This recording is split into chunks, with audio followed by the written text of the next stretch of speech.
Ya, saya akan bacakan pada pagi hari ini ya Injil Matius pasal ke-12 mulai ayat ke-18. Pada pagi hari ini kita mau belajar kebenaran firman Tuhan, bagaimana menjadi orang yang berhasil dalam hidup kita. Ya, kalau mendengar kata berhasil, banyak orang sudah membayangkan, oh, orang yang berhasil itu artinya orang yang mungkin rumahnya besar, mobilnya sangat mewah, mungkin orang yang dianggap berhasil itu orang yang karirnya tinggi, ya. Padahal Alkitab memberikan definisi keberhasilan itu secara garis besar adalah 3. Yang pertama, berhasil melakukan perintah Tuhan. Yang kedua, berhasil menjadi apa yang Tuhan mau. Dan yang ketiga, berhasil menikmati semua janji Tuhan. Ya, jadi keberhasilan orang percaya bukan hanya dinilai dari materi seberapa banyak, karena materi adalah hal yang paling mudah dilihat. Ya, tetapi keberhasilan kita orang percaya adalah berhasil melakukan firman. Ya, kedua, kita harus berhasil menjadi yang Tuhan mau. Ya, saya pernah membaca satu kisah hidup seorang raja minyak dari Amerika. Ketika pada saat dia sudah berusia 60 tahun lebih. Ya, dia bersaksi bahwa dia katakan hidup saya kosong. Ya, padahal di zaman itu sekitar 20-30 tahun lalu, dia adalah salah satu orang paling kaya di Amerika. Ya, tapi dia katakan aku orang yang tidak bahagia.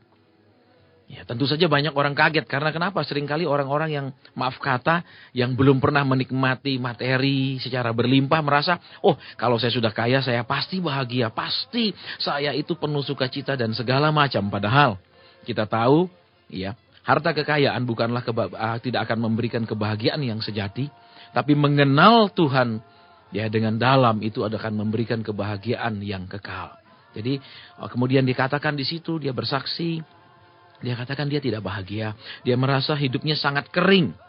Ya, padahal salah satu orang paling kaya. Ya, kemudian dia bersaksi, mengapa dia merasa kering? Pada usia 18 tahun.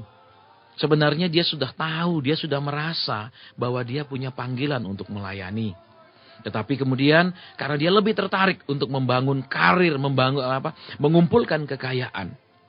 Sehingga dia sibuk mengerjakan dalam bisnisnya. Dan memang akhirnya dia menjadi salah satu orang paling kaya.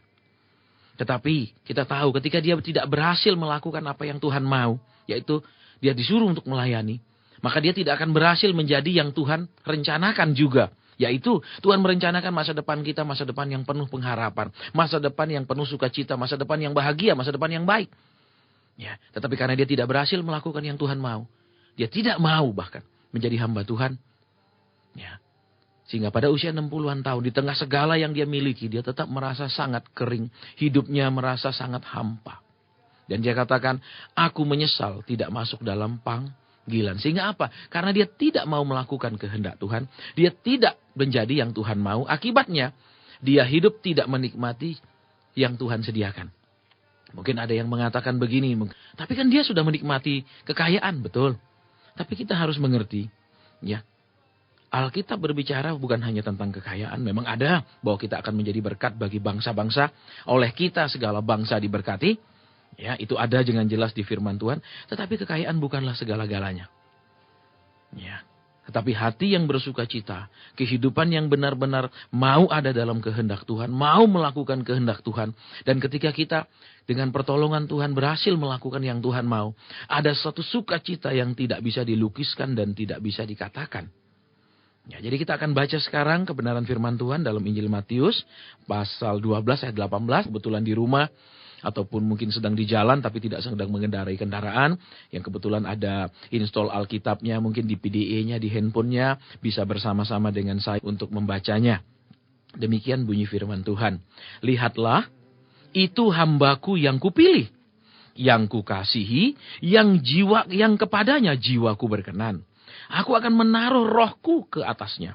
Dan ia akan memaklukkan hukum kepada bangsa-bangsa. Ia tidak akan berbantah dan tidak akan berteriak. Dan orang tidak akan mendengar suaranya di jalan-jalan. Buluh yang patah terkulai tidak akan diputuskannya. Dan sumbu yang pudar nyalanya tidak akan dipadamkannya. Sampai ia menjadikan hukum itu menang. Dan padanya lah bangsa-bangsa akan berharap. Kita akan belajar pada saat ini bagaimana membangun sebuah kehidupan yang berhasil. Karena banyak orang sampai saat ini walaupun mereka sudah percaya Tuhan, kehidupan mereka saat ini masih penuh dengan yang namanya pergumulan, permasalahan, penuh dengan stres. Ya, padahal Tuhan menjanjikan suatu kehidupan yang menang, penuh sukacita, ya, penuh damai sejahtera. Mungkin ada yang bilang, Pak, itu kan kami sedang diuji. Ya, tapi saya yakin tidak pernah ada satupun sekolah atau universitas yang membuat ujian itu bertahun-tahun. Ya, pasti ujian itu hanya singkat-singkat, nggak pernah bertahun-tahun ada ujian. Ya, kalau kita perhatikan. Nah, sekarang kita akan lihat bagaimana membangun sebuah kehidupan yang berhasil melakukan firman Tuhan, yang berhasil menjadi yang Tuhan mau, dan pada akhirnya berhasil menikmati semua janji Tuhan yang tersedia. Bukan hanya materi, tetapi semua janji termasuk kesehatan, sukacita, kerukunan rumah tangga, kebahagiaan. Ya, kita akan lihat dasarnya yang pertama dulu, ayat 18. Lihatlah, itu hambaku yang kupilih. Jadi yang pertama adalah, ya, untuk memulai suatu kehidupan yang berhasil, Tuhan katakan apa? Lihatlah, berarti apa? Kita harus mengarahkan mata kepada Tuhan. Ini, lihatlah. Yang kedua, Tuhan bilang, lihatlah, berarti apa? Tuhan menyuruh kita mengarahkan mata kita ke sesuatu. Ya, berarti yang kedua apa, Saudara? Yang pertama tadi, kita harus mulai mengarahkan mata. Yang kedua, pandangan kita harus bersedia diatur Tuhan. Ini yang prinsip yang kedua. Ya, sebelum kita lanjutkan, saya akan jelaskan sedikit sehingga kita akan mendapatkan banyak pengajaran, banyak berkat daripada ayat firman ini. Dikatakan, lihat. Ya, yang kita, perhatian kita, fokus hidup kita. Bukan kepada apa yang Tuhan rancang dalam hidup kita, apa yang Tuhan sudah rencanakan dalam hidup kita, tetapi apa yang kita ingin lihat terjadi dalam hidup kita. Dan biasanya, ya, apa yang kita ingin lihat terjadi dalam hidup kita, apa yang menjadi fokus hidup kita, seringkali dipengaruhi oleh misalnya latar belakang keluarga. Ya, kalau keluarga kita hamba Tuhan, kita seringkali merasa, saya juga ingin jadi hamba Tuhan. Karena masa sih bapaknya pendeta, anaknya bukan pendeta. Ya, masih seperti itu. Kadang-kadang jadi dinasti atau keturunan. Ya, yang kedua, seringkali ketika Tuhan bilang lihat apa? Seringkali yang kita ingin lihat bukan yang Tuhan ingin tunjukkan. Ya, tapi yang kita ingin lihat apa? Walaupun Tuhan ingin menunjukkan misalnya mujizatnya, Tuhan ingin menunjukkan kasihnya, tapi seringkali yang kita ingin lihat cuma apa? Kita ingin lihat bahwa kita diberkati. Kita ingin lihat berkat-berkat yang datang. Jadi pandangan kita dengan pandangan Tuhan, fokus kita dengan fokus Tuhan, itu sering berbeda. Jadi bagaimana memulai suatu kehidupan yang berhasil? Yang pertama, fokus kita dengan fokus Tuhan harus sama. Yang kedua, kalau kita perhatikan, ketika Tuhan bilang, lihatlah, berarti apa? Kita harus punya roh yang mudah bertobat. Punya hati yang lemah lembut, sehingga apa? Ketika Tuhan bilang, lihat, berarti apa? Apapun yang menarik yang sedang kita lihat, apapun yang sangat menarik yang sedang kita nikmati dengan mata kita, ketika Tuhan bilang, lihat, kita harus tinggalkan, kita harus beralih memperhatikan Dia. Ini poin yang kedua. Jadi, kalau kita perhatikan, ini dasar daripada sebuah kehidupan yang berhasil. Karena banyak orang, mereka ikut Tuhan kelihatannya. Tapi kalau Tuhan jalan lurus, mereka ke kiri, nyimpang atau ke kanan. Ya, jadi fokus mereka bukan kepada apa yang Tuhan mau tunjukkan. Tapi fokus mereka adalah ingin Tuhan menunjukkan yang mereka ingin. Ya, kemudian yang kedua kalau kita perhatikan, walaupun mereka sudah Kristen, sudah lama, mungkin sudah jadi pengerja, bahkan mungkin sudah melayani, mungkin bahkan sudah jadi pengkhotbah, sudah bisa jadi mengajar. Tapi yang kedua kalau kita perhatikan, ya, mereka sering lebih terikat pada liturgi, pada doktrin yang kaku. Ya, bukan kepada pimpinan Roh Kudus. Jadi Tuhan katakan lihat, berarti apa? Tuhan sedang mengajak kita untuk merubah cara jalan kita, jalan kehidupan kita. Untuk apa? Melihat jalan yang sudah Dia siapkan untuk berjalan di sana. Ya, ini dasar yang paling hakiki daripada sebuah perjalanan kekristenan yang berhasil. Kemudian kita lihat lagi yang selanjutnya. Itu hambaku yang kupilih. Pengertian yang ketiga. Bagaimana mempunyai dasar kehidupan yang begitu kuat, yang pasti berhasil, adalah kita harus mengerti arti panggilan kita. Ya, firman Tuhan katakan bahwa kita ini orang-orang yang dipilih. Firman Tuhan katakan bahwa kita ini orang-orang pilihan. Nah, tetapi seringkali begitu kita mendengar bahwa kita ini orang pilihan, bayangan kita apa? Bayangan kita adalah yang jelas apa? Keistimewaan kita sebagai orang pilihan. Dalam arti, kalau kita doa dia harus jawab. Kemudian kita dipilih oleh Dia, kalau saya berseru Dia harus segera memberi. Kalau saya butuh Dia harus segera kirim. Ini yang seringkali keliru. Kita lihat sekarang, ya, ketika Tuhan bicara di firman ini, Dia katakan, itu hambaku yang kupilih. Berarti apa? Kita dipilih menjadi hamba. Nah, ini yang seringkali kita sebagai orang percaya sulit sekali beralih. Ya, sulit sekali untuk diputar, sulit sekali mendirikan pengertian yang baru, persepsi yang baru. Sulit kita melihat sesuatu dari terang firman. Maunya kita menilai sesuatu, melihat sesuatu dari mata dan persepsi kita sendiri. Ya, kita lihat kembali dengan jelas. Itu hambaku yang kupilih. Berarti apa? Kita dipilih bukan untuk menjadi sekedar anak Tuhan yang menikmati semua janji Tuhan, kasih Tuhan dipelihara. Apa yang tidak bisa kita dapat Tuhan beri. Ya, apa yang kalau kita sakit dia sembuhkan karena dia adalah Bapa yang baik. Tapi kita mau lihat lagi. Panggilan kita sebagai orang percaya adalah hamba. Ya, jadi jangan kadang-kadang kita merasa begini, oh sekarang saya kan orang pilihan, orang Kristen ini orang pilihannya Tuhan, betul, tidak salah. Tapi lihat, kita dipanggil jadi hamba. Ya, jadi pilihan Tuhan kepada kita, kita dipilih untuk menjadi hamba.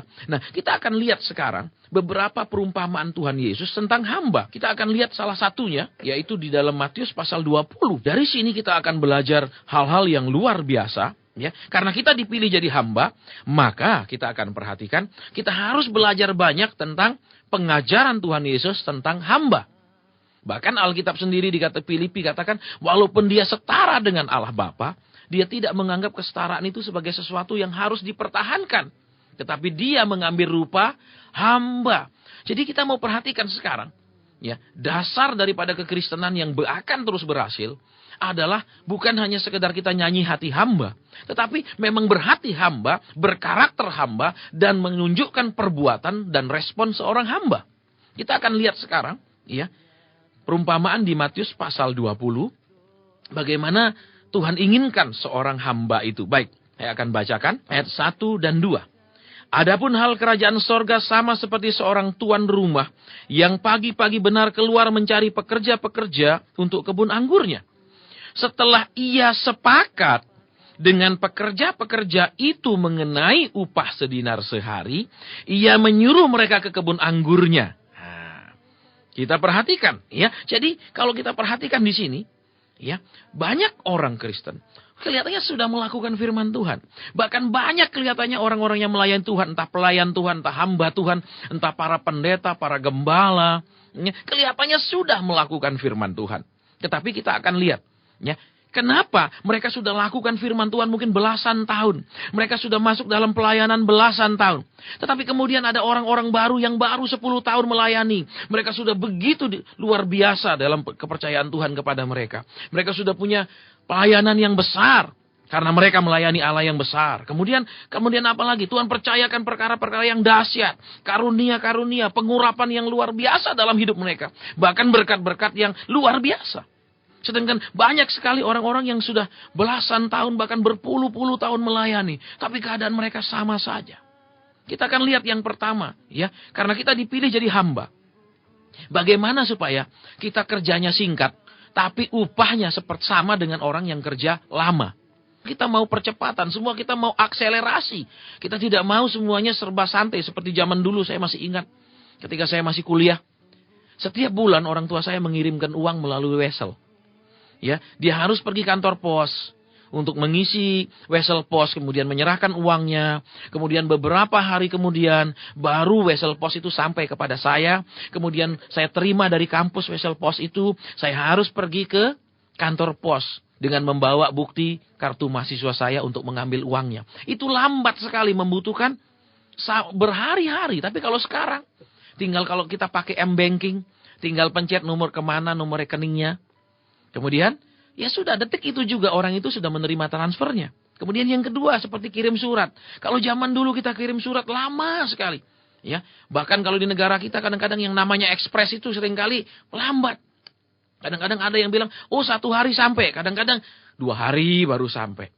Ya, tapi kalau sekarang kita cuma hidupkan komputer, ya kita mulai kirim lewat email. Detik kita kirim kita pencet send atau kirim. Detik itu juga orang itu menerima surat kita. Jadi masa percepatan umat Tuhan, ya. Sekarang kita mau masuk apa? Tuhan menyediakan masa percepatan. Bahkan dari zaman perjanjian baru, zaman Tuhan Yesus pun Tuhan sudah bilang ada cara teknik percepatan. Ya, kita akan belajar itu pada pagi hari ini. Sehingga apa yang kita lakukan, kita mengalami benar-benar masa percepatan. Kita akan lihat sekarang. Ya. Yang tadi dikatakan apa? Pagi-pagi benar si tuan ini pergi mencari pekerja. Kita perhatikan, tuan ini yang mencari pekerja, kata firman Tuhan. Ya, dengan jelas dikatakan tuan ini yang mencari. Ya, jadi kalau kita perhatikan agak aneh. Mengapa? Mestinya orang yang menganggur yang mencari kerja. Tapi ini ternyata si tuan ini yang mencari pekerja. Nah, kita lihat sekarang. Banyak orang Kristen seringkali konseling. Pak, saya kok nggak ada kerjaan. Pak, saya nganggur sampai hari ini. Kenapa? Padahal Alkitab bilang, pekerjaan banyak, ya kan, tuaian banyak, tapi pekerja sedikit. Kenapa? Tidak banyak orang ingin masuk dalam pelayanan. Tidak banyak orang ingin menuruti maunya Tuhan. Karena kenapa? Mereka kalau namanya menuruti itu tidak enak. Tapi kalau dituruti, glory, haleluya, puji Tuhan. Ya, jadi kita akan lihat sekarang kembali, ya, bagaimana teknik percepatan, bagaimana supaya kita mengalami kecepatan. Mungkin kita bekerja, mungkin kita melayani, ya, supaya kita mengalami, ya, kita akan tahu bahwa apa? Pagi-pagi benar dikatakan, Tuhan ini keluar, dia mencari pekerja untuk kebun anggur. Nah, kita tahu cerita akhirnya apa? Pada jam 9 dia keluar lagi, kemudian pada jam 2, jam 3 dia keluar lagi, kemudian terakhir pada jam 5 petang. Ya, kalau kita perhatikan, ya, yang pertama kali orang-orang yang pertama kali diketemui di luar adalah apa? Kita akan lihat ayat 2 kembali. Setelah ia sepakat dengan pekerja-pekerja itu mengenai upah sedinar sehari, ia menyuruh mereka ke kebun anggurnya. Nah, kita akan lihat sekarang. Ya, penghalang orang Kristen mengalami masa percepatan. Ya, baik dalam usaha, dalam pelayanan, ya, adalah kita akan lihat intinya. Satu, ya, Tuhan ini mencari si pekerja. Kemudian apa? Ada terjadi tawar-menawar dengan si pekerja. Ya, kalau ayat 2 katakan apa? Setelah ia sepakat tentang upah, berarti apa? Ada tawar-menawar. Mungkin tuan ini bilang, oke, kamu upahnya 0,5 dinar saja. Oh, yang ini bilang, enggak, kami maunya kalau bisa 2 dinar. Nah, terjadi ada tawar-menawar, ada nego lebih dulu, sampai kemudian disepakati 1 dinar 1 hari. Nah, kita lihat di sini, ini yang menjadi kesalahan daripada si pekerja-pekerja ini. Sehingga yang terjadi apa? Mereka kerja sepanjang hari sampai jam 6 dikatakan. Yang terjadi, mereka terima cuma 1 dinar. Sementara yang bekerja hanya 1 jam, bahkan kurang 1 jam. Nanti kita akan lihat mengapa kurang 1 jam. Mereka juga terima 1 dinar. Jadi, nggak kerjanya banyak-banyak, nggak kerjanya panjang-panjang, upahnya sama. Ya, ini kan percepatan berarti, ya kan? Jadi apa? Lipat-pelipat gandaan. Mereka kerja, yang ini kerja 12 jam, sama kerja 1 jam, hasil sama.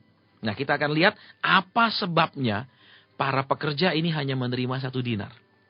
Kita akan lihat lagi, ya. Sepakat dengan itu mengenai upah sedinar sehari. Jadi apa? Seringkali orang percaya, ya, sebelum melakukan maunya Tuhan, sebelum menuruti kehendak Tuhan, itu ada banyak tawar dulu. Ya, masih nego dulu sama Tuhan. Artinya misalnya kalau kita melayani Tuhan. Tuhan, kalau aku nurut Engkau, kapan Engkau jawab? Aku mau tahu dulu. Ya, kalau jawabmu segera, aku segera lakukan. Kalau jawabmu masih lama, ya aku pikir-pikir dululah lakukan kehendakmu. Jadi apa? Ada unsur negosiasi. Kita tahu. Ya, firman Tuhan katakan kita ini cuman debu tanah. Lah, bagaimana debu tanah itu negosiasi? Apa harganya debu tanah negosiasi dengan tuannya, dengan Tuhan penciptanya? Tidak ada. Ya, tapi kita lihat pekerja ini apa? Mereka nego. Ya, terjadi negosiasi tawar-menawar. Berapa banyak kita orang percaya tawar-menawar dengan Tuhan? Contohnya, ya, banyak orang mengatakan begini, Pak, bagaimana supaya ada breakthrough keuangan? Sederhana sekali supaya ada breakthrough keuangan. Izinkan uang itu diatur Tuhan. Sederhana. Artinya apa? Kita terima berkat dari Tuhan. Kemudian, ya namanya dia yang memberkati kita, tentu saja dia berkati, ada tujuannya memberkati. Berarti apa? Izinkan dia mengatur berkat itu. Misalnya, kita nggak bisa bilang begini. Ya, kita harus ingat keluarga Rema, bahwa sistem perpuluhan itu adalah sistem perjanjian lama. Ya, di perjanjian lama dikatakan setiap gaji kita, setiap penghasilan kita, misalnya kalau kita petani, peternak, pengusaha, itu 10% itu diserahkan kembali kepada Tuhan. Ya, diserahkan kembali kepada Tuhan. Itu perjanjian lama hanya 10%. Ya, sesudah itu pakai yang 90%. Tetapi di perjanjian baru Alkitab dengan jelas katakan apa? Kita sudah dibeli dan harganya sudah dibayar lunas. Berarti apa? Kita bukan milik kita lagi. Karena kita bukan milik kita lagi, semua milik kita juga bukan milik kita. Berarti apa? Semuanya milik Tuhan. Berarti Kita nggak bisa bilang, oh saya sudah kasih 10%, 90% hak saya. Itu keliru. Kenapa? Perjanjian lama sistemnya 10%. Perjanjian baru, berapa yang Tuhan mau, itu yang kita serahkan. Itu yang menjadi sebuah perbedaan. Ya, jadi kita nggak boleh lagi, oh kita pakai perjanjian lama. Sudah 10%, jangan minta-minta lagi. Saya nggak mau beri, saya nggak mau tabur, saya tidak mau apa. Karena sudah 10%. Itu kita akan hidup di dalam perjanjian lama. Kita ingat ya, hukum tentang seorang budak. Ya, kalau budak, dikatakan firman Tuhan apa? Kalau dia menikah, istrinya itu pun menjadi milik tuannya. Anak-anaknya pun milik tuannya. Dia tidak punya apa-apa. Ya, sering kita merasa, oh kalau aku sudah diberi, aku yang atur semua. Kalau aku sudah dipercayakan, oh terserah aku. Ya, ini yang jadi permasalahan. Jadi kita lihat kenapa. Bagaimana kunci percepatan yang pertama? Jangan tawar-menawar sama Tuhan.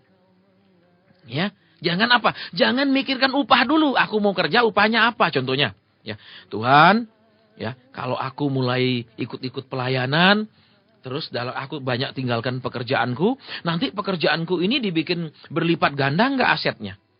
Nanti usahaku ini Tuhan campur tangan nggak buat menjadi, katakan baru punya cabang 1 jadi cabang 5 nggak Tuhan? Ya, jadi apa di sini? Kita perhatikan.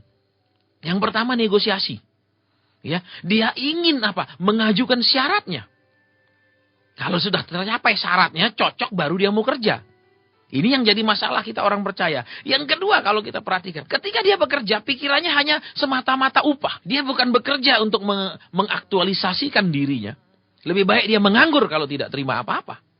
Ya, jadi motivasi pekerjaannya semata-mata uang, semata-mata tujuannya upah. Dan kita tahu, ya, firman Tuhan tidak membuat perbedaan antara orang yang melayani secara rohani dan orang-orang yang melayani secara sekuler.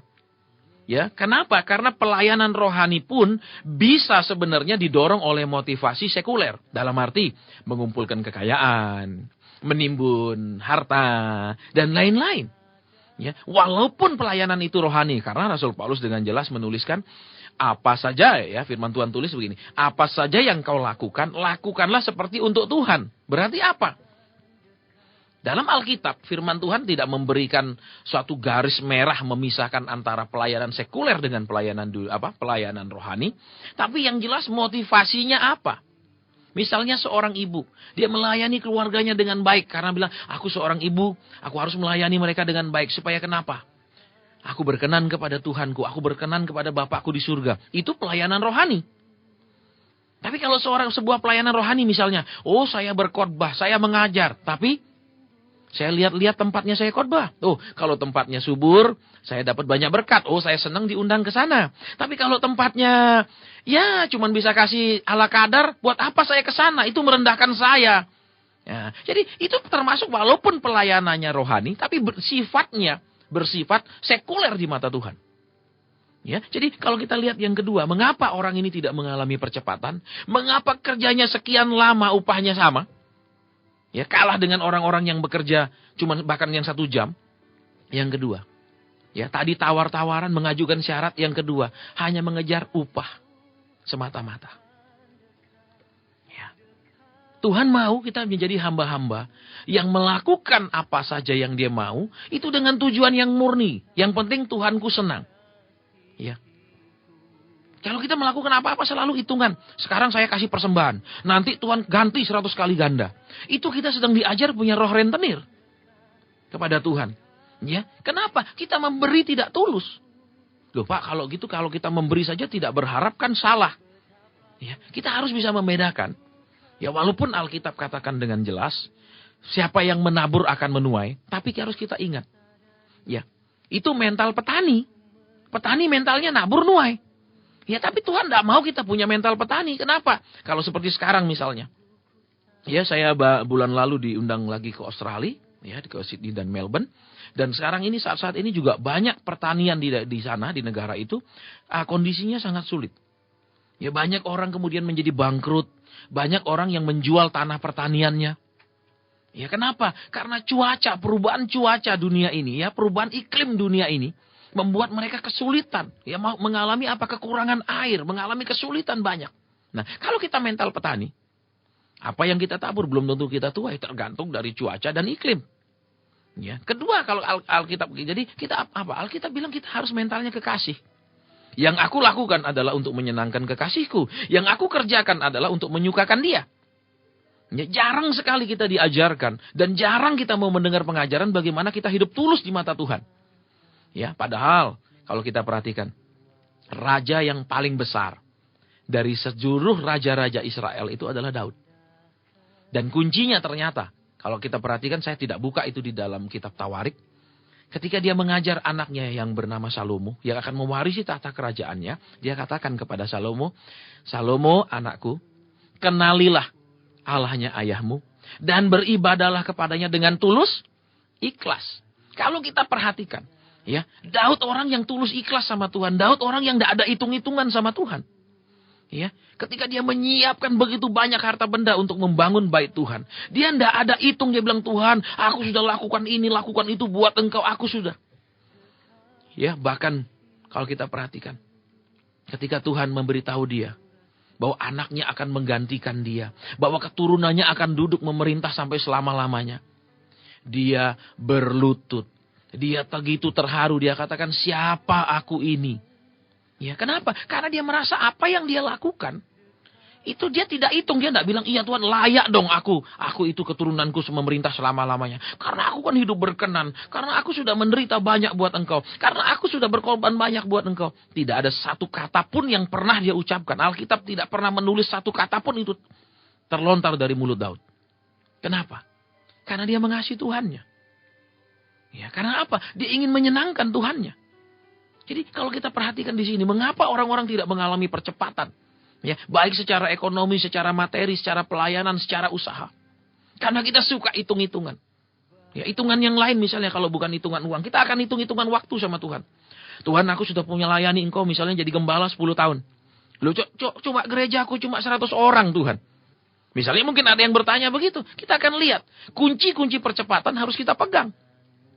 Ya, tanpa kita mengerti kuncinya, ya, kita nggak akan bisa masuk ke dalam koridornya percepatan.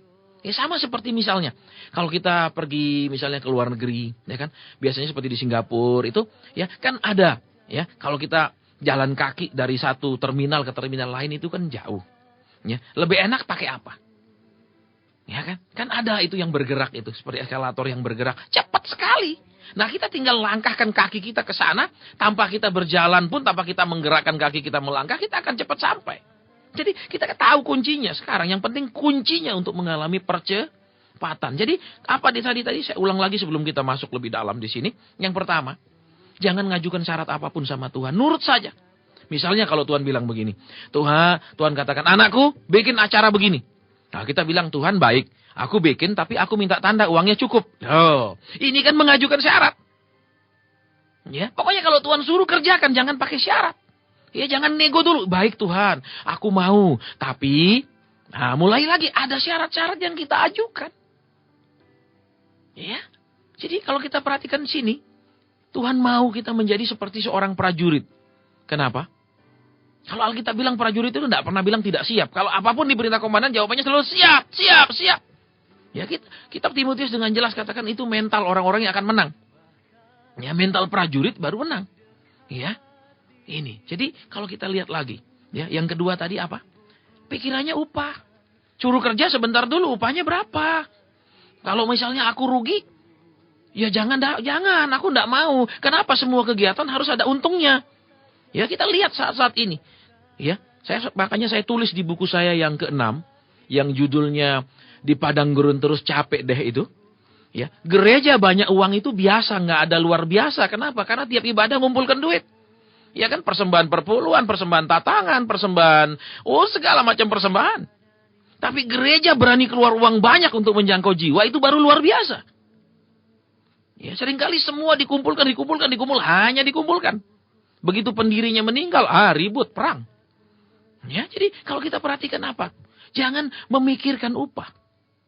Ya, kalau ada kegiatan, kalau ada cuan kita buat, kalau ada untung kita kerjakan. Ya, sehingga apa? Kadang-kadang makanya banyak orang bilang, wah, kayak saat-saat ini kalau orang suku Chinese bilang, wah ini cowok gereja. Ya, bisnis lain susah. Gitu kadang-kadang. Kenapa? Karena mata-mata dilakukan kegiatan untuk untung. Ini yang tidak akan ada percepatan. Tapi ada yang bilang, ada Pak, percepatan apa? Percepatan masuk neraka. Amin. Ya, jadi kalau kita perhatikan di sini kembali, ya, pekerja ini apa? Pikirannya hanya semata-mata upah. Ya, walaupun dia sudah siap lari pagi sebagai seorang pekerja, pagi dia sudah bisa ditemui. Tetapi sikap mentalnya, motivasinya bekerja, itu yang membuat dia tidak mengalami percepatan. Sekarang kita akan lihat pekerja yang lain. Ayat 3. Kira-kira pukul 9 pagi ia keluar pula dan dilihatnya ada lagi orang-orang lain menganggur di pasar. Ayat 4 katanya kepada mereka, pergi jugalah kamu ke kebun anggurku, dan apa yang pantas akan kuberikan kepadamu, dan mereka pun pergi. Kita perhatikan sekarang golongan yang kedua. Mereka tidak nego sama Tuhan. Pokoknya berapa yang pantas nanti aku beri. Jadi apa? Tidak ada tuntutan, tidak ada syarat. Ya sudah, aku pergi. Dia percaya pada kebaikan Tuhannya. Dia percaya pada kemurahan hati Tuhannya. Sudah aku kerja, pasti aku diberi upah yang layak. Nah, itu puji Tuhan. Itu juga mengalami percepatan, tapi nggak terlalu cepat, nggak super cepat. Ya, contohnya begini. Ya, saya pernah beberapa tahun lalu dari Belanda menuju ke Paris. Ya, kami naik BMW baru tipe 318. Ya, saya rasa begitu bahwa di dalam kendaraan itu larikan 220, rasanya hebat sekali. Karena di Indonesia kan jarang ada kendaraan yang bisa kali kita genjot sampai 220 di jalan mana lagi kan tidak ada. Ya, waktu itu cepat sekali. Jadi dari Belanda itu menuju ke kota Paris hanya 4 jam. Itu pun ada stop dulu untuk makan. Ya, di salah satu restoran. Nah, jadi cepat sekali, ya.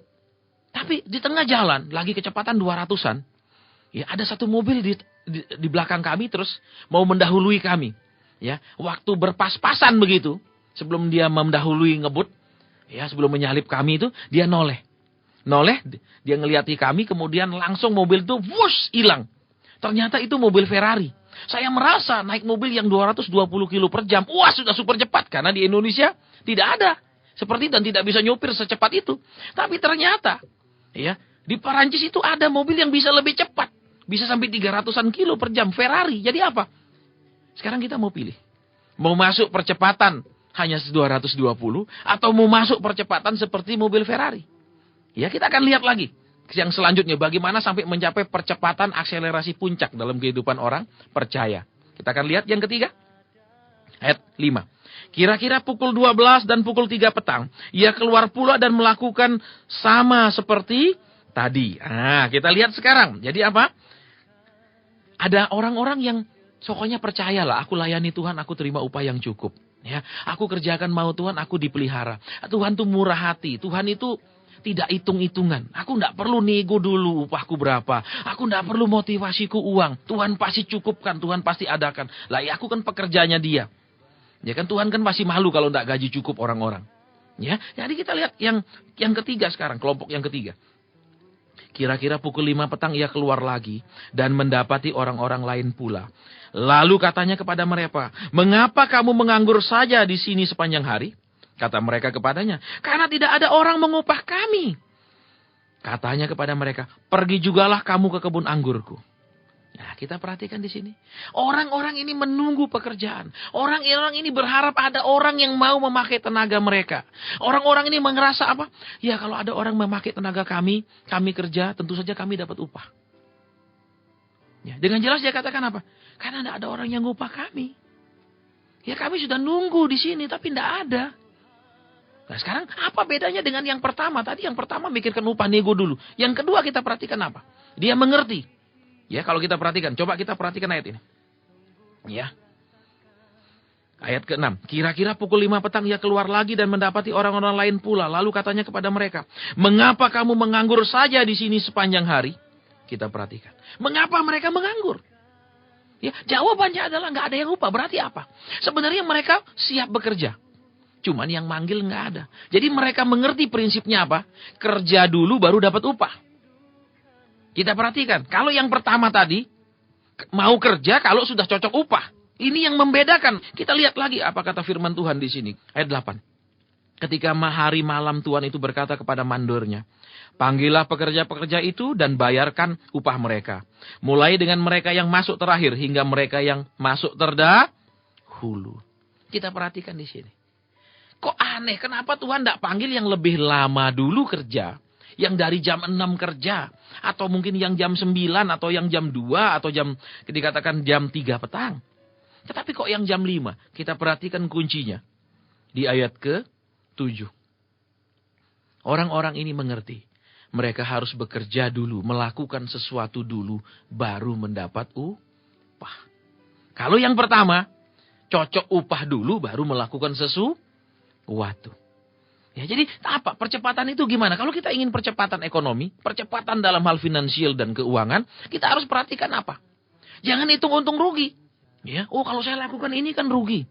Maaf kata, mungkin kalau saya sampaikan mungkin terlalu vulgar, mungkin terlalu terus terang. Tapi saya rasa, ya saya mau sampaikan juga, ya sehingga juga mendapatkan berkat. Karena kalau semua yang indah-indah saja yang disampaikan, ya kadang-kadang yang buruk tidak kelihatan, bahkan karena tidak kelihatan, tidak tersentuh, masih terus ada dalam hidup banyak orang percaya. Lebih baik yang buruk itu diperlihatkan, dibongkar supaya bisa dibersihkan daripada disembunyikan. Ya, seringkali banyak kegiatan-kegiatan. Ya, kita adakan untuk apa? Wah, kalau kita bikin ini cuan banyak, kita besok bikin lagi. Ya, misalnya begini. Ya, kita undang aja. Misalnya apa? Pembicara yang bisa bawa banyak orang. Kenapa? Karena kalau banyak orang datang kan, hitung-hitungannya kan cuan. Ya, bayar dia sekian, ya potong biaya-biaya lain, masih sisa banyak, sisa hasil usaha. Kalau kita undang yang walaupun benar tapi enggak banyak orang seneng, wah itu bisa rugi. Ya, ini yang bikin nggak ada percepatan. Kedua, kalau kita bikin kegiatan juga begitu. Kalau kegiatan cuma kasih apa? Kita katanya jadi berkat, tapi orang ada susah kita cuma suruh doa. Kita bilang apa? Ya ubah itu batu jadi roti. Kita nggak kasih dia roti. Ya, ini yang jadi permasalahan. Ya, banyak sekali seperti itu. Ya, jadi apa? Ini yang membuat tidak ada percepatan. Tapi kalau kita nggak hitung-hitungan sama Tuhan, Tuhan bilang misalnya kumpulkan pemulung, kumpulkan orang-orang tidak mampu, dan kita semua yang keluar uang, itu namanya sudah masuk ke kunci percepatan. Udah kita pegang kuncinya. Kedua, nggak usah hitung-hitungan, nggak usah nego sama Tuhan, upahnya apa?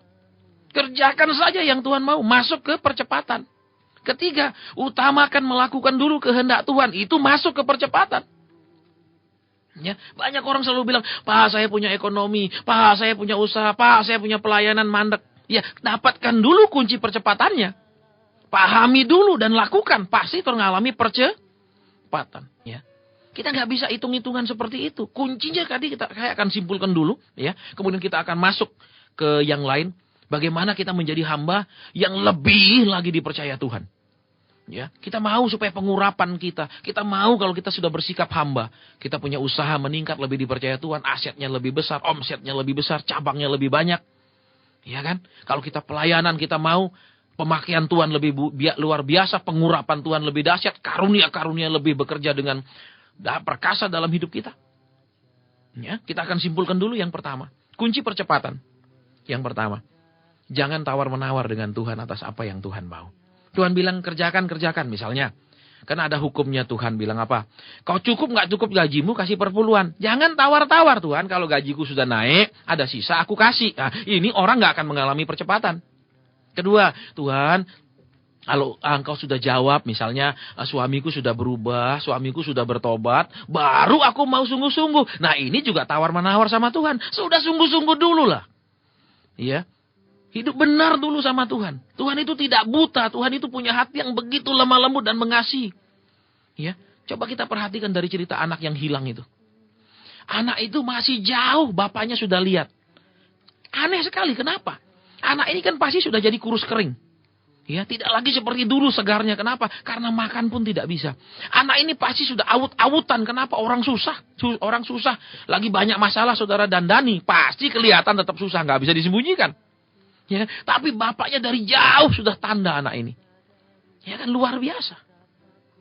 Ya, karena begitu dia mengasihi, dia kenal anak ini padahal begitu jauh. Dan kita katakan apa? Anak ini berjalan pulang dengan malu.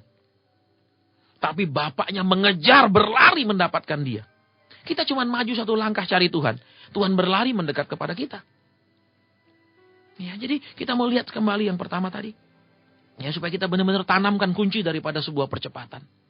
Ya. Jangan tawar-menawar. Jangan nego dulu sama Tuhan. Sudahlah, turuti saja dulu Tuhan. Nanti kita akan lihat. Ya, yang kedua, jangan mikirkan upah.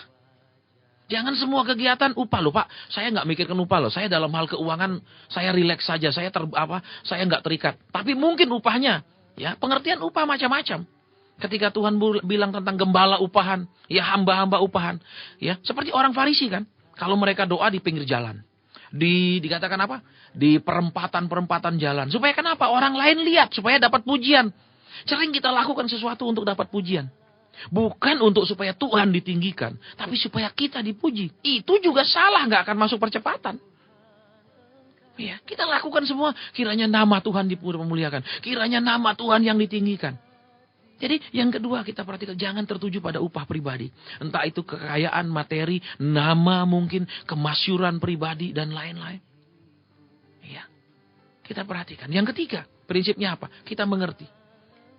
Sebagai hamba kita harus siap sedia melakukan tugas. Dan kalau kita melakukan tugas, barulah kita berhak atas upah.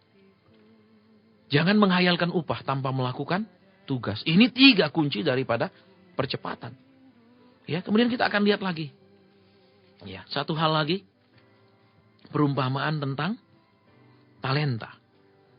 Ya, bagaimana menjadi hamba yang sangat dipercaya. Bagaimana menjadi hamba yang dikasihi. Bagaimana menjadi hamba yang berhasil. Ya, kita jadi orang percaya masih jadi orang yang berhasil. Sehingga apa orang lihat, oh Kristen tuh beda. Kenapa? Oh, cerah-cerah, sukacita, damai sejahtera. Ya, jangan mukanya kusut, rambut awut-awutan. Ya, coba kita bayangkan, kita lagi duduk misalnya makan. Ya, tiba-tiba ada datang satu orang mata merah. Ya, terus apa lagi? Wah, rambutnya awut-awutan. Duduk di sebelah kita, percayalah kita akan ketakutan dan menyingkir. Tapi kalau orangnya bersih, cerah sekali. Kalau duduk mungkin sebelah meja kita merasa, masih lebih tenang daripada orang awut-awutan, mata merah, kurang tidur, muka penuh tertekanan. Wah, kita akan lihat mulai, mungkin tas kita akan mulai peluk. Ya kan? Mungkin barang-barang kita mulai akan pegang, jangan-jangan ini copet. Ya kan? Nah, kita akan lihat sekarang. Ya, tadi kita sudah belajar tentang kunci percepatan. Bagaimana kerjanya singkat, hasilnya luar biasa. Ya, bagaimana kita melayani Tuhan, mengalami percepatan. Ya, sekarang kita akan lihat bagaimana supaya lebih dipercaya. Ya, kita akan perhatikan sekarang di Matius pasal 25 ayat ke-14. Ya. Sebab hal kerajaan sorga sama seperti seorang yang mau bepergian ke luar negeri, yang memanggil hamba-hambanya dan mempercayakan hartanya kepada mereka. Yang seorang diberikannya 5 talenta, yang seorang lagi 2 talenta, dan yang seorang lagi 1, masing-masing menurut kesanggupannya. Lalu ia berangkat, ayat 16, segera pergilah hamba yang menerima 5 talenta itu. Ia menjalankan uang itu lalu beroleh laba 5 talenta. Jadi yang kita perhatikan sekarang. Banyak kita ingin dipercayakan misalnya, kalau kita menerima pengurapan sebagai raja, sebagai bisnismen, sebagai pengusaha, sebagai kaum profesional. Ya. Karena secara garis besar, ya pengurapan itu dibagi menjadi 2. 1 pengurapan raja, 1 pengurapan imam.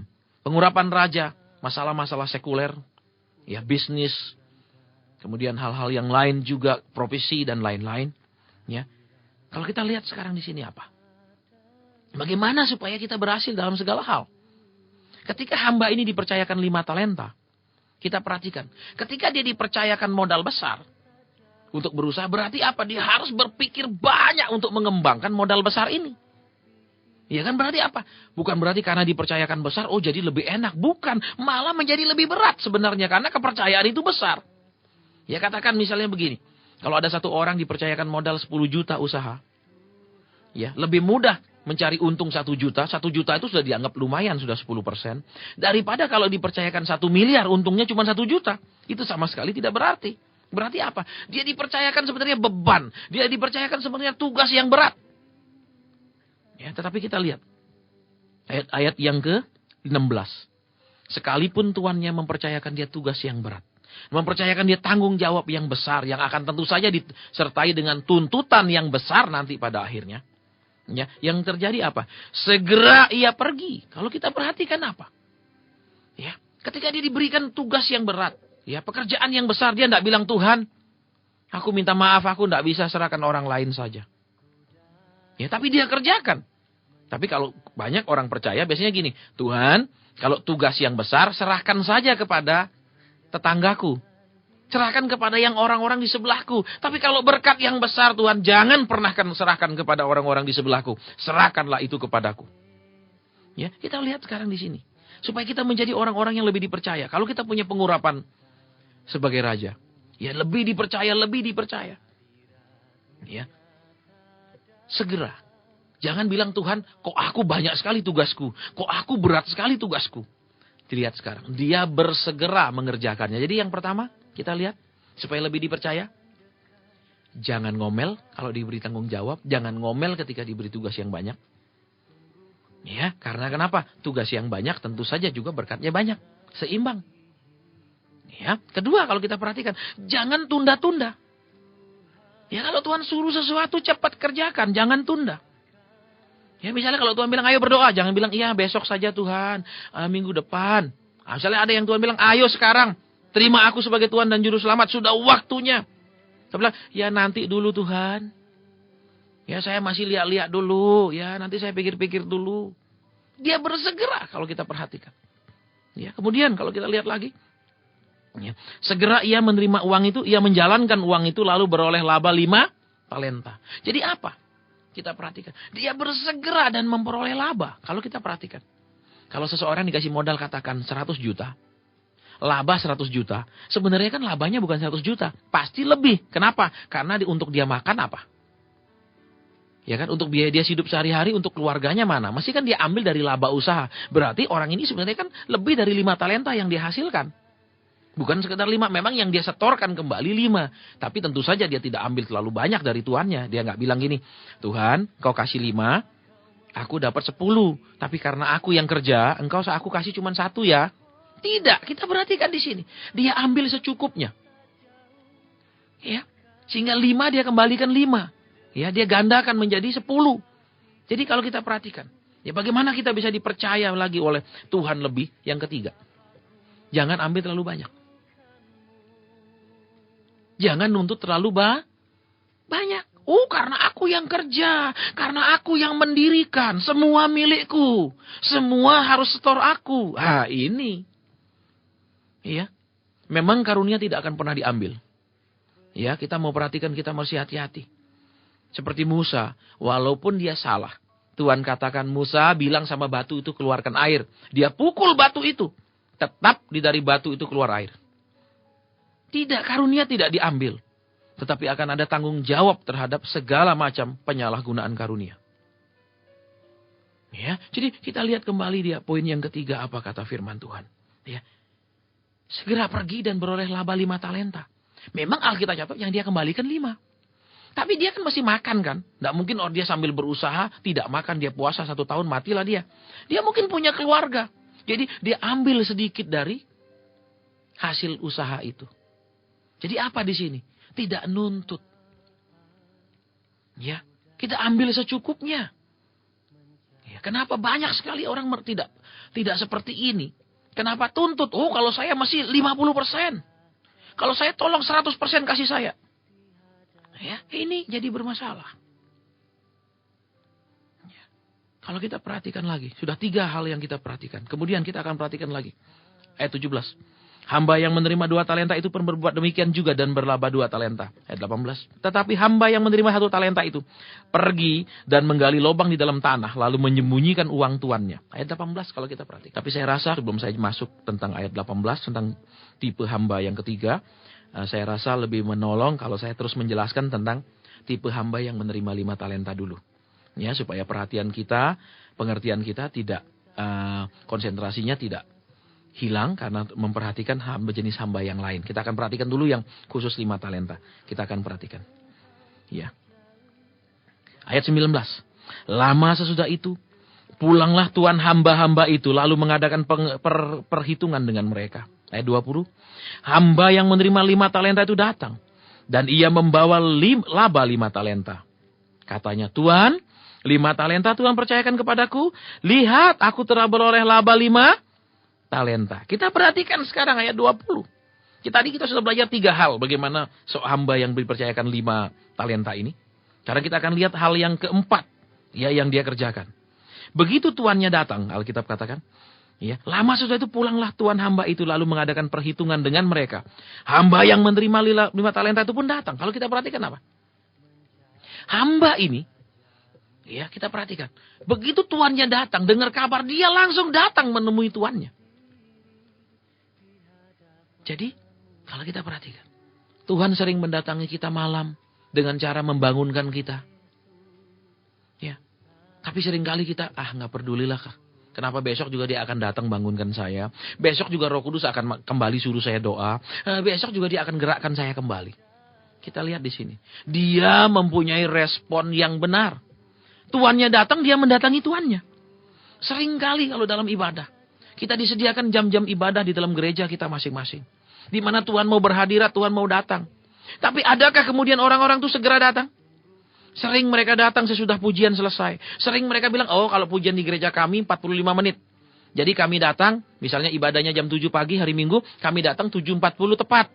Sehingga lagu terakhir, kusiapkan hatiku, sudah baru kami nyanyi siapkan hati, terus dengar firman. Percayalah orang-orang itu memang tidak punya hati yang siap. Kenapa? Mereka siap muji saja tidak. Mereka mau suruh memuji saja tidak mau. Bagaimana mereka mau siap dengarkan firman Tuhan? Ya. Bagaimana mereka mau melakukan firman Tuhan? Hanya memuji dengan mulut saja kok berat. Bagaimana kalau disuruh keluar uang? Pasti tambah berat. Ya kalau kita perhatikan. Kadang ada juga orang yang, kalau pergi mall dia berani bawa kartu kreditnya banyak. Dia berani bawa uang banyak. Dia berani pakai perhiasannya yang mahal-mahal banyak. Tapi kalau dia sudah pergi gereja, dia mulai tanggalkan semua. Takutnya nanti, kalau tiba-tiba saya digerakkan Tuhan, kan habis harta saya. Ya. Makanya saya sering sampaikan juga di tempat-tempat ya saya melayani gereja-gereja maupun persekutuan, saya bilang tidak salah kalau orang mau bawa, dia mau punya berlian 5 karat, dia mau pakai berliannya pergi ibadah, tidak salah. Ya dia mempermuliakan Tuhan dengan harta bendanya seperti orang Israel zaman dulu. Kalau dia memang kaya, dia bisa mempersembahkan lembu sapi, dia bawa lembu sapi dong. Jangan dia bawa domba. Iya kan? Kenapa? Misalnya kalau orang misalnya, Pak, bajunya dia branded Pak, 25 juta satu. Nggak salah. Kenapa? Kecuali dia punya baju, dia pasangi merek harga 25 juta. Dia kelilingin di gereja, kasih tulisan ini 25 juta supaya orang baca. Itu salah. Misalnya kalau dia pakai cincin Pak, waduh cincinnya Pak berlian semua. Ya tidak salah. Kenapa? Ada juga pendeta yang bilang, jangan pakai perhiasan yang mahal ke tempat ini loh. Tidak salah. Kenapa? Loh, kalau pas dia pakai, tiba-tiba dia digerakkan menabur, kan puji Tuhan.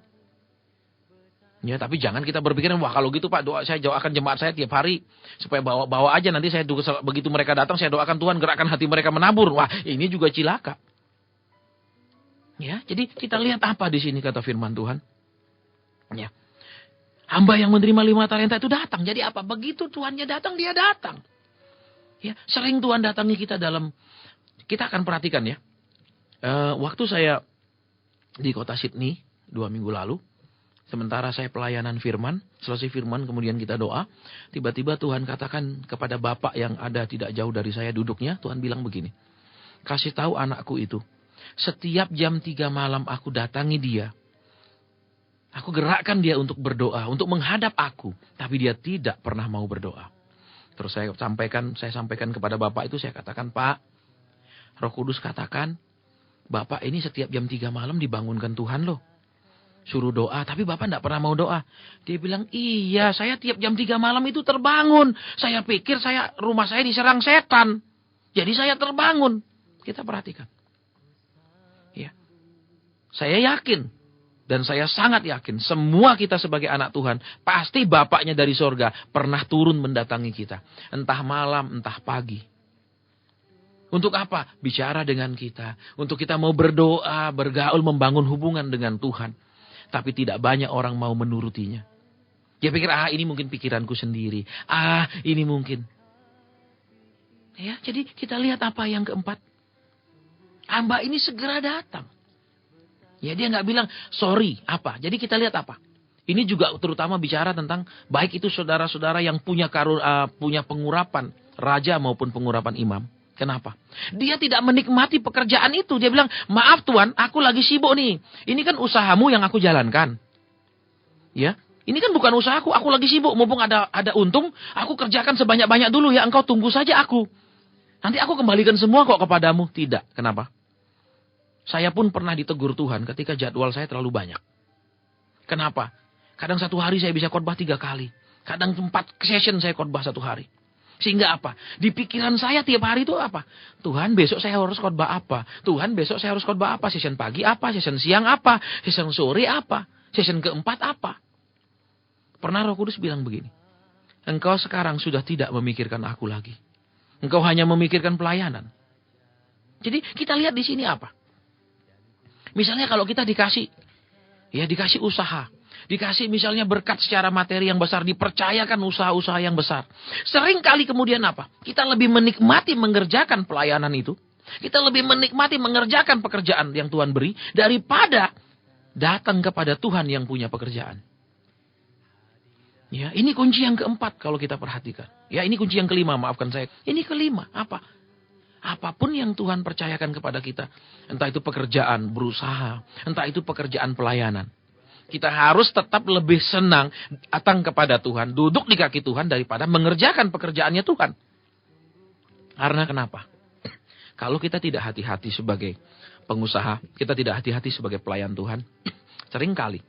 Akhirnya motivasi kita mengerjakannya adalah uang. Uang. Kenapa? Oh, banyak orang pelayanan gila-gilaan. Dari pagi sampai tengah malam dia pelayanan. Alasannya aku hamba. Nanti diperiksa-periksa kenapa? Ya karena tiap pelayanan ada uangnya sih. Coba nggak ada uangnya tuh pelayanan. Undang dia datang lagi. Pasti dia bilang, maaf jadwal saya tidak bisa. Jadi kalau kita lihat kembali di sini. Bagaimana menjadi hamba yang terus dipercaya? Jangan pernah fokus kita beralih. Dari duduk di kaki Tuhan. Menjadi menikmati semua berkat Tuhan. Ini tidak boleh. Berkat Tuhan itu baik. Semua kita butuh berkat Tuhan. Tapi jangan sampai kemudian saking asiknya kita mengerjakan semua yang Tuhan percayakan. Terutama usaha, bahkan pelayanan. Sampai kita nggak punya waktu lagi menghadap Tuhan kita. Saya udah nggak punya waktu berdoa. Kenapa? Jadwal saya mungkin terlalu ketat. Masalah, usaha saya terlalu besar. Jadi saya sibuk ngitung uang terus. Nah, ini sudah bahaya. Hamba yang diberi 5 talenta ini. Tetap memfokuskan hidupnya. Tetap memfokuskan pekerjaannya. Apa? Dia untuk tuannya. Ya, kita akan belajar lagi beberapa poin dari hamba yang dipercayakan 5 talenta. Sehingga kita akan menjadi orang-orang yang bisa dipercaya Tuhan lebih besar. Baik secara materi, secara pengurapan, secara pelayanan. Sehingga Alkitab katakan apa? Kita menjadi mewarisi berkat Abraham yang diberkati dalam segala hal. Kita akan lanjutkan lagi. Ya. Ayat 21. Maka kata tuannya itu kepadanya, baik sekali perbuatanmu itu, hai hambaku yang setia, yang baik dan setia. Engkau telah setia dalam perkara kecil, aku akan memberikan kepadamu tanggung jawab dalam perkara yang besar. Masuklah dan turutlah dalam kebahagiaan tuanmu. Kita akan lihat lagi sebelum kita masuk di situ. Ayat ke-20 kita akan ulang. Tuan, 5 talenta Tuhan percayakan kepadaku. Lihat, aku telah beroleh laba 5 talenta. Jadi perhatikan kata lihatnya lagi. Tadi kita sudah belajar kata lihat ketika kita baca firman tadi.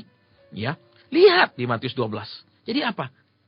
Ketika dia kerja, dia mempertujuan pekerjaannya untuk memperlihatkannya kepada tuannya. Jadi apa? Motivasi pekerjaannya bukan untuk pamer. Oh, saya hamba Tuhan yang sukses. Ini gedung saya. Ini pelayanan saya. Ini jemaat saya. Ini satelit-satelit yang saya punya. Ini dombanya saya. Sejak kapan dia bisa melahirkan domba? Sejak kapan dia pergi beli domba? Yang beli Tuhan Yesus. Ya. Jadi kalau kita lihat kembali apa? Dia bilang, lihat Tuhan. Jadi semua pekerjaannya adalah untuk apa? Untuk diperlihatkan kepada tuannya, bukan diperlihatkan kepada dunia. Ya kalau misalnya kita punya pengurapan seorang raja, kita nggak perlu punya mobil super mewah. Terus kita kemana-mana kita nggak usah pasang kaca film supaya kelihatan siapa yang di dalam. Oh ini loh orang paling kaya. Ya, itu kita perlihatkan kepada orang lain. Tujuannya dia perlihatkan kepada tuannya. Ya, banyak tanpa sadar kita ingin memperlihatkan kepada orang lain betapa suksesnya kita, betapa diurapinya kita. Iya. Kita lihat hamba ini. Dia dipercayakan oleh tuannya karena motivasinya. Dia katakan, aku mau perlihatkan sama tuanku. Kalau kita perlihatkan kepada dunia, kita sombong. Kalau kita semata-mata ingin memperlihatkan kepada Tuhan, itu kita ingin menyenangkan hati Tuhan. Beda sekali motivasinya. Ya, kalau kepada dunia kita ingin dapat pengakuan, dapat pujian, mungkin kita ingin supaya lebih dihormati orang. Tapi kalau kita lakukan untuk Tuhan kita, untuk dilihat Tuhan kita semata-mata untuk apa? Menyenangkan hati tuannya kita. Ya, kita akan lanjutkan sedikit. Lebih baik kita belajar kebenaran firman Tuhan. Daripada sekedar, nanti Pak Hasan tolong doakan apa pesan Roh Kudus, apa jalan keluar masalah. Sekarang kita dapat jalan keluar dari masalah, apa besok nggak ada masalah lagi. Sekarang misalnya kita diberkati secara materi, apa cukup untuk sampai mati? Nggak cukup kan? Tetap kita butuh berkat lagi kan? Jadi apa? Lebih baik kita belajar jalan-jalannya Tuhan. Ya, belajar firman-Nya Tuhan, belajar kunci-kuncinya. Kita akan belajar sekarang hamba yang hanya 1 talenta, ya. Karena hamba yang terima 2 talenta itu hamba yang rata-rata, the average servant kalau istilahnya. Nah, kita akan lihat sekarang di sini begini. Ayat ke-24. Kini datanglah juga hamba yang menerima 1 talenta itu dan berkata, "Tuan, aku tahu bahwa Tuan adalah manusia yang kejam, yang menuai di tempat di mana Tuan tidak menabur, dan yang memungut dari tempat di mana Tuan tidak menanam. Karena itu aku takut dan pergi menyembunyikan talenta Tuan itu di dalam tanah. Ini, terimalah kepunyaan Tuan." Maka jawab tuannya itu, "Hai kamu, hamba yang jahat dan malas. Jadi kamu sudah tahu bahwa aku menuai di tempat di mana aku tidak menabur, dan memungut dari tempat di mana aku tidak menanam. Karena itu, sudahlah. Seharusnya uang itu kuberikan kepada orang yang menjalankan uang, supaya sekembalinya aku menerimanya serta dengan bunganya. Sebab itu, ambillah talenta itu daripadanya dan berikanlah itu kepada orang yang mempunyai 10 talenta itu. Karena setiap orang yang mempunyai kepadanya akan diberi, sehingga ia berkelimpahan. Tetapi siapa yang tidak mempunyai, apapun juga yang ada padanya akan diambil daripadanya. Dan campakkanlah hamba yang tidak berguna itu ke dalam kegelapan yang paling gelap. Di sanalah akan terdapat ratap dan kertak gigi." Kita akan perhatikan sekarang. Ya, hamba yang terima 1 talenta. Ya, kita perhatikan. Pertanyaannya begini sekarang. Tuhan ini adalah Tuhan. Ya, dia memberi perumpamaan sebagai seorang Tuhan untuk lebih mudah dimengerti oleh manusia. Dia tahu kapasitas kita. Sebenarnya kalau kita perhatikan, tidak ada yang tersembunyi di mata dia kan. Tapi kita lihat, karena dia mengasihi kita, Tuhan selalu memberi kesempatan kepada kita. Dia tidak pernah bilang, "Aku tahu kamu tidak bisa dipercaya, sudah selesai." Dia tetap memberi kesempatan kepada kita untuk berubah. Dia tetap memberikan kita second chance istilahnya, kesempatan kedua. Ya. Apa dia tidak tahu sebenarnya karakter hambanya yang ini? Ya kan, sampai menjadi hambanya kan berarti sudah lama kerja sama dia kan? Apa tidak pernah baca karakternya? Tidak pernah mengetahui karakternya? Pasti tahu. Tapi apa? Dia tetap mempercayakan sesuatu. Jadi, banyak kemarin juga saya terima sebuah SMS. Ini merupakan juga mewakili banyak sekali ya pertanyaan yang sama dari banyak orang percaya. "Pak, orang itu kok tetap dipakai dalam karunia yang hebat sementara hidupnya ngaco. Pak, orang itu kok tetap ya diberkati Tuhan sementara hidupnya itu penuh dengan dosa." Ya, kita harus mengerti apa? Tuhan tidak mencari orang sempurna. Dia mencari orang yang mau disempurnakan. Tuhan tidak mencari orang yang kudus, tapi dia mencari orang yang mau dikuduskan. Tuhan tetap memberi kesempatan. Nanti kalau kita tidak memakai kesempatan itu dengan benar, itu yang harus dipertanggungjawabkan. Ya, jadi Tuhan tidak langsung begitu kita tidak jujur dia tahu, kita tidak bisa dipercaya, langsung dia tidak percaya. Tidak, dia tetap mempercayai. Contohnya Yudas. Alkitab dengan jelas katakan, Yudas suka mencuri. Tapi tetap dipercaya Tuhan pegang duit. Tuhan tidak bilang, "Yudas, sudah aku tidak bisa percaya kamu." Tidak, dia tetap dipercaya. Karena kenapa? Kasih itu memberi kesempatan orang-orang. Ya, kasih itu memberi orang second chance. Ya, jadi kalau kita perhatikan kembali di sini, ya, tipe hamba yang satu ini apa? Dikatakan, "Tuhan, aku tahu Tuhan adalah manusia yang kejam." Kita perhatikan. Ya. Dia dipercayakan sedikit saja loh, hanya 1 talenta untuk dikembangkan. Tugasnya apa? Mengembangkan 1 untuk menambah jadi tambah lagi 1 untuk jadi 2. Beda dengan hamba yang dipercaya 5 harus mengembangkan untuk minimal dapat 5. Ini kan cuma dipercaya hal yang kecil, tapi ini pun dia merasa tugas yang diberikan kepada dia terlalu berat. Tuannya itu kejam kasih dia tugas, tuannya itu tidak berperasaan kasih dia tugas. Kita mau perhatikan. Seringkali Tuhan mengizinkan kita mengalami beban yang sebenarnya kecil. Ya, mungkin cuma ada masalah kurang duit sedikit. Mungkin ada masalah disakiti orang sedikit. Ya diomongin orang lah. Diperlakukan orang tidak layak lah sedikit sekali. Tapi kemudian kita bilang, "Tuhan, Engkau kejam membiarkan aku mengalami semua ini. Oh, Engkau tidak berperasaan mengizinkan ini terjadi dalam hidupku." Atau mungkin seperti misalnya di sini kalau kita perhatikan. Dia diberikan talenta yang kecil. Mungkin seorang hamba Tuhan, ya perintisan lah, gereja satelit lah. Ya, dia bilang apa? Tuhan kejam. Kasih aku tugas kayak gini. Kenapa enggak kasih tugas yang lebih gampang lagi? Loh, kalau dikasih 1 talenta, itu kan sudah tugas yang kecil sebenarnya. Tidak berat. Dia cuma perlu apa? 1, makan 1 contohnya. Ya, kasih modal 10 juta, suruh cari 10 juta lebih gampang. Daripada kasih modal 1 miliar, suruh cari untung 1 miliar. Belum tentu semua orang bisa. Ya, tapi dia bilang kejam. Ya, seringkali hal-hal yang kecil yang terjadi dalam hidup kita. Kita sudah tuduh Tuhan macam-macam. Mungkin baru doa kita tidak dijawab 1 tahun. Baru 2 tahun, baru 3 tahun. Oh, kita bilang itu kejam. Ya, kita harus tahu. Doa yang tidak terjawab. Itu lebih banyak merubah rohani kita, karakter kita. Daripada doa yang cepat terjawab. Doa yang cepat terjawab hanya merubah pergumulan menjadi sukacita. Tidak lebih dari itu. Tapi doa yang tidak terjawab. Bila terus dengan tekun didoakan. Akan merubah seluruh kehidupan orang itu. Baik imannya akan bertambah besar. Ketekunannya juga akan teruji. Itu yang lebih banyak merubah. Ya, kalau kita lihat lagi. Yang menuai di tempat di mana Tuhan tidak menabur. Kalau kita perhatikan apa? Kok aku saja yang kerja? Tuhanku kok terima hasil enak-enak? Ya. Jadi apa? Contohnya kalau kita sebagai bawahan. Buat apa aku kerja keras? Kenapa? Kan bosku tambah kaya. Nah, ini orang-orang yang gak akan dipercayakan Tuhan untuk jadi orang-orang mandiri. Ya. Kalau kita perhatikan Alkitab ini juga kalau kita perhatikan penuh sekali dengan apa yang kalau kita perhatikan di sekolah-sekolah manajemen, mungkin sekolah manajemen MBA, ya kan? Sekolah manajemen apa? Kalau kita perhatikan Alkitab juga penuh dengan sistem manajemen. Saya sering banyak membaca buku-buku manajemen modern Amerika, seperti bukunya Ken Blanchard, ya. Tapi begitu saya baca, Tuhan bilang kan sudah ada di firman-Ku. Kan sudah ada di firman-Ku. Saya sampai heran kenapa? Apa yang mereka tulis itu ternyata sudah ada. Cuman ahli Alkitab menulis dengan cara yang sesuai zamannya. Cuman sekarang ini ditulis sesuai zamannya. Tapi itu ada di Alkitab. Kita lihat. Ya, dia katakan apa? Tuhan kejam. Menuai di tempat di mana Tuhan tidak menabur. Artinya apa? Kalau aku kerja, oh bosku yang dapat. Buat apa aku kerja sungguh-sungguh? Ya, dia kan tambah kaya, dia gaji aku sedikit kok. Misalnya lagi kalau kita menjadi misalnya pelayan Tuhan. Sudah, nggak aku cuma digaji kecil kok, jadi full timer. Ngapain aku kerja banting tulang, pendeta aku tambah kaya, gembala aku tambah kaya. Nah, ini orang-orang yang nggak mungkin dipercayakan Tuhan hal-hal yang besar. Ya, kita perhatikan. Tuhan yang terima besar ini kalau kita perhatikan apa? Dia nggak ambil banyak. Dia cengli ngambilnya, dia aturan.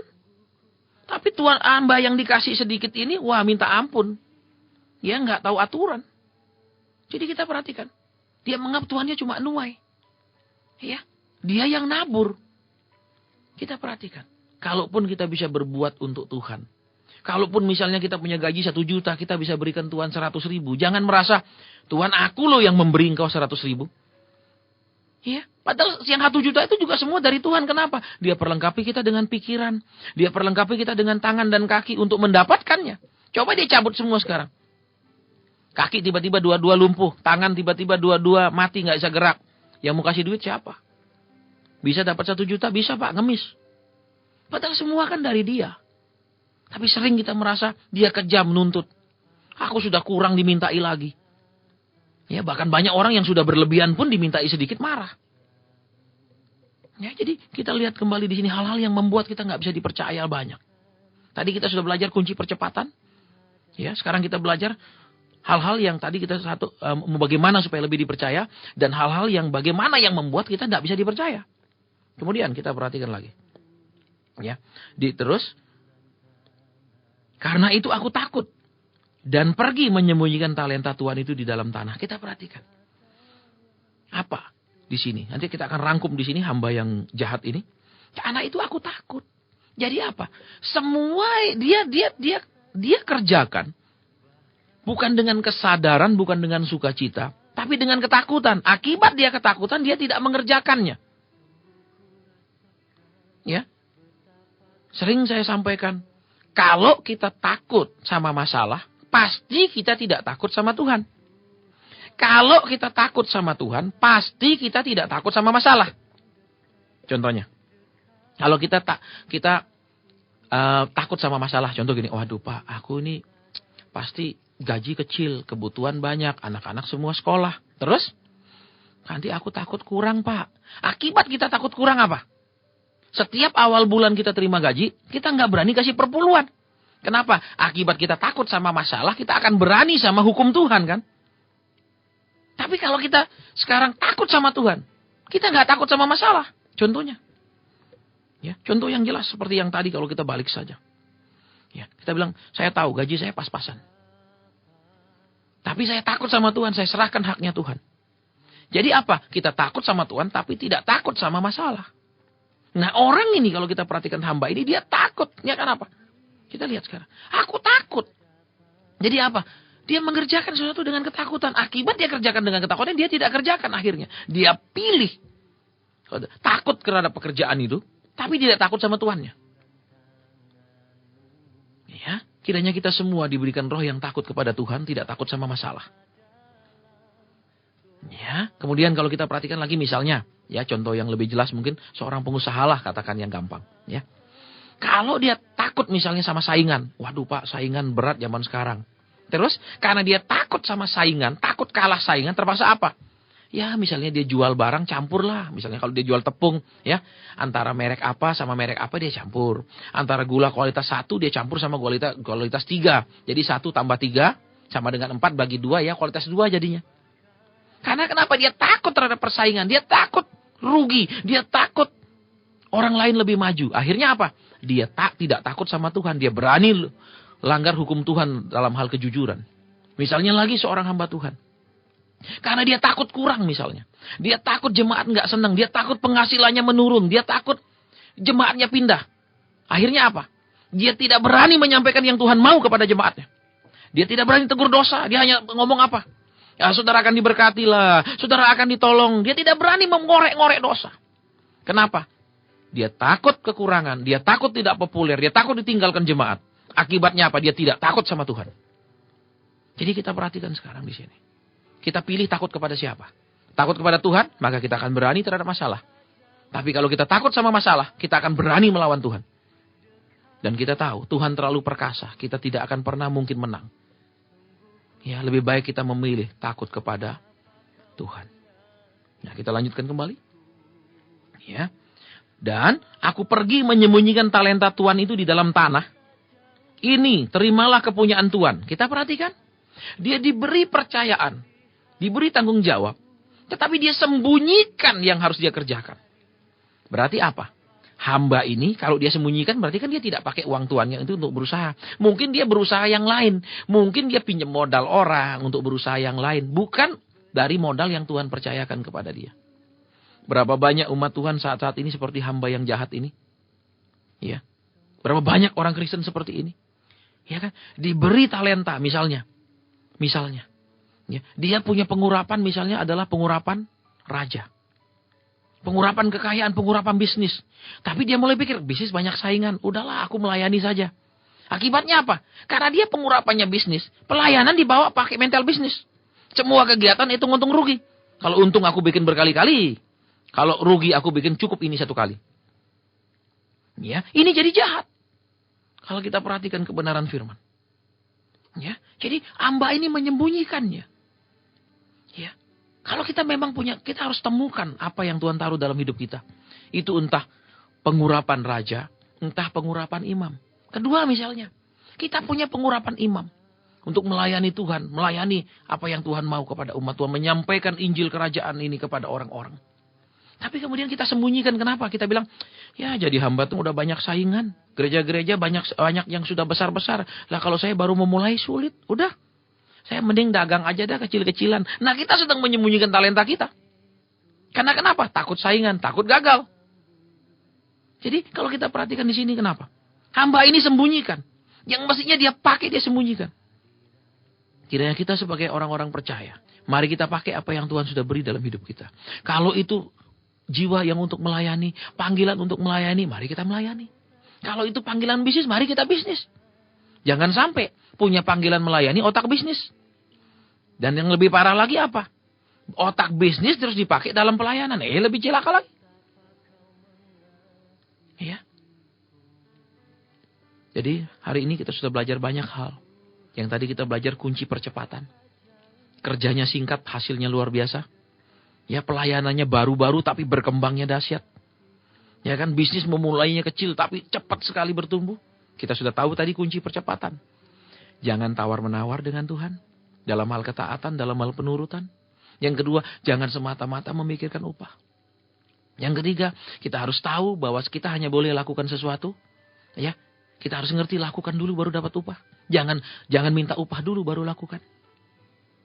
Ya, itu kunci-kuncinya. Ya, kemudian yang terakhir tadi yang kita baca, hamba yang terakhir yang dipanggil lebih dulu. Karena kenapa? Dia mengerti prinsip yang Tuhan mau. Ya, hamba lakukan kehendak Tuhan baru terima. Ya kan, seperti Tuhan Yesus kasih perumpamaan waktu dia berikan perumpamaan itu. Ya, seorang hamba yang tuannya baru pulang. Pasti tuannya ngomong apa? Layani aku dulu. Sesudah itu baru kau makan. Jadi apa? Tetap tuannya yang nomor satu dulu. Jangan dia yang nomor satu. Ya, kemudian tadi kita sudah belajar juga. Supaya kita bisa lebih dipercaya. Jangan nganggap tugas-tugas itu sebagai beban. Jangan ngeluh, tapi kerjakanlah. Kemudian jangan ngambil terlalu banyak hak di situ.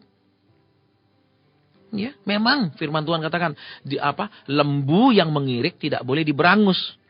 Dia tetap boleh makan sambil kerja. Tapi kalau kita kerja sambil makan sambil kerja terus, pasti kerjaan gak beres. Karena ada waktunya kerja, ada waktunya makan. Jangan makan sambil kerja sambil makan. Ya, nanti kegendutan, kolesterol tinggi, lemaknya banyak, mati. Ya, jadi jangan nuntut banyak. Misalnya, saya yang dirikan, semua haknya saya, semua di bawah kuasa saya. Uang masuk boleh, keluar nggak boleh. Ya, seperti tadi saya sampaikan. Ya, pertama saya masuk kota ini juga seperti itu, minus. Ya, minusnya apa tadi? Jelas kan? Keluar uang kantong. Tapi nggak boleh bilang minus. Kenapa? Karena nanti Tuhan bilang jadilah seperti imanmu. Dikenyangkanlah engkau dengan perkataanmu. Cuman keluar uang kantong. Ya, kalau untuk bayar hotel, kadang bisa keluar berapa juta. Tapi layani dengan tulus. Kenapa? Kan ada cross subsidi. Ada tempat yang basah, ada tempat yang kering. Jadi dari tempat basah, kita cross subsidi dengan tempat yang kering. Supaya seimbang, jangan hanya mau masuk saja. Kita tahu bahwa orang-orang Kristen itu banyak sekali menderita penyakit sembelit rohani. Dan kita tahu penyakit sembelit itu sangat berbahaya karena bisa menyebabkan kanker. Ya, kanker kolon, kanker usus halus, dan akibatnya terus naik bisa masuk dari usus itu ke lever. Kenapa? Mereka banyak masuknya, keluarnya sedikit. Makanya pada saat ini mereka perlu banyak makan serat rohani. Ya, supaya bersih. Keluar masuk seimbang, jangan masuk tok. Kalau kita perhatikan di sini yang terakhir sekali, hamba yang dipercaya lebih. Tidak tuntut banyak, hamba itu ingin memperlihatkan kepada tuannya, bukan kepada orang lain. Bukan kepada masyarakat, bukan kepada lingkungannya. Tapi semua pekerjaannya untuk diperlihatkan kepada Tuhan.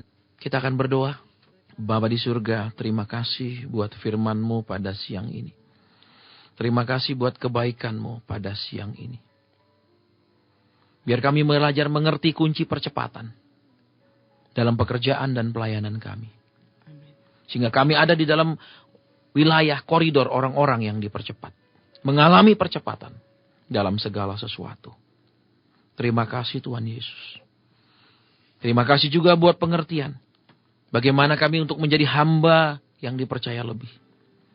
Untuk menjadi hamba yang akan masuk ke dalam kebahagiaan tuannya. Dan bahkan hamba yang akan menerima terus lebih-lebih dan lebih lagi. Ketika semua kami lakukan untuk Engkau. Bukan untuk diperlihatkan kepada siapapun. Supaya tidak ada roh kesombongan. Tidak ada roh membanding-bandingkan dengan pelayanan orang lain maupun harta orang lain. Terima kasih. Jauhkan kami daripada mental hamba yang jahat. Dalam nama Tuhan Yesus Kristus kami berdoa. Apa yang sudah disampaikan, Roh Kudus akan tanam di dalam hati kami yang subur. Dan akan terus bertumbuh dan menghasilkan buah-buah kebenaran dalam hidup kami. Berkati setiap yang mendengarkan ya Tuhan. Karena pada saat firman itu diberitakan, bila kami dengarkan, ukuran kami mendengar. Sebegitu juga ukuran yang akan Tuhan berikan kepada kami. Berkat-berkat itu. Bapa terima kasih, Tuhan Yesus terima kasih. Allah Roh Kudus terima kasih. Dalam nama Tuhan Yesus kami berdoa dan berterima kasih. Haleluya. Amin.